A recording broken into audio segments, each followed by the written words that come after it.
Friends, ಇವತ್ತು ರಾಗಿ ದೋಸೆ ಮಾಡೋಣ. ರಾಗಿ ದೋಸೆಗೆ ರಾಗಿ ಹಿಟ್ಟು ಇದರಲ್ಲಿ 2 ಬಟ್ಲು ತೊಗೊಂಡಿದ್ದೀನಿ.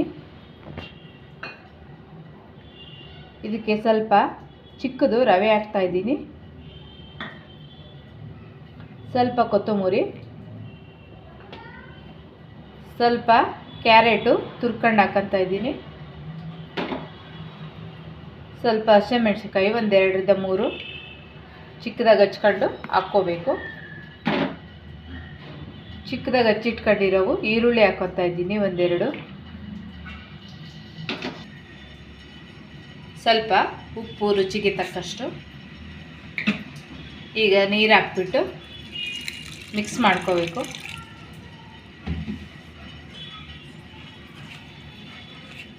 ಈಗ ಈ ಹದದಲ್ಲಿ ಕಲಸಿಟ್ಕೊಂಡಿದ್ದೀವಿ, ರವೆ ಹಾಕಿದ್ದೀವಿ, ಹಂಗಾಗಿ ಒಂದು 5-10 ನಿಮಿಷ ನೆನಿಬೇಕು.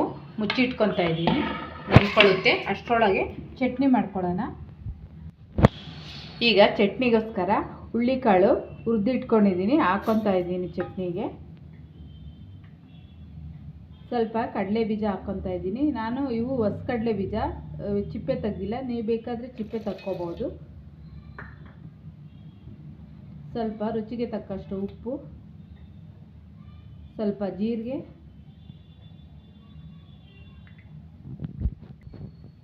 ಒಂದೆರಡು ಬೆಳ್ಳುಳ್ಳಿ, ಸ್ವಲ್ಪ ಕೊತ್ತಂಬರಿ, ಸ್ವಲ್ಪ ಹಸಿಮೆಣಸಿನ್ಕಾಯಿ,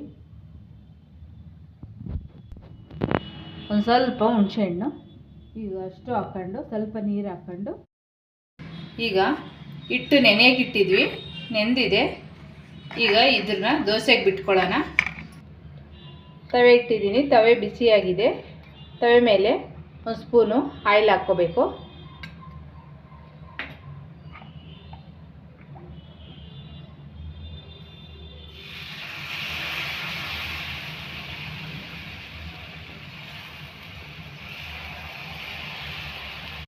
ಈಗ ದೋಸೆ ಒಯ್ಕೊಂಡಿದ್ದೀನಿ, ಇದನ್ನು 1-2 ನಿಮಿಷ ಮುಚ್ಚಿಬಿಟ್ಟು ಬೇಯಿಸ್ಕೋಬೇಕು. ಮುಚ್ಚುತ್ತಾ ಇದ್ದೀನಿ. ಈಗ ದೋಸೆ ಉಲ್ಟಾ ತಿರುವಾಗಿ 1-2 ನಿಮಿಷ ಬೇಯಿಸಿ ತೆಗೆದಿಟ್ಕೊಂಡಿದ್ದೀನಿ. ರೆಡಿಯಾಗಿದೆ. ಚಟ್ನಿ ದೋಸೆ ಕಾಂಬಿನೇಷನ್ನು. ರಾಗಿ ದೋಸೆ ಚೆನ್ನಾಗಿರುತ್ತೆ. ಸಬ್ಸ್ಕ್ರೈಬ್ ಮಾಡಿ, ಶೇರ್ ಮಾಡಿ, ಲೈಕ್ ಮಾಡಿ ಫ್ರೆಂಡ್ಸ್.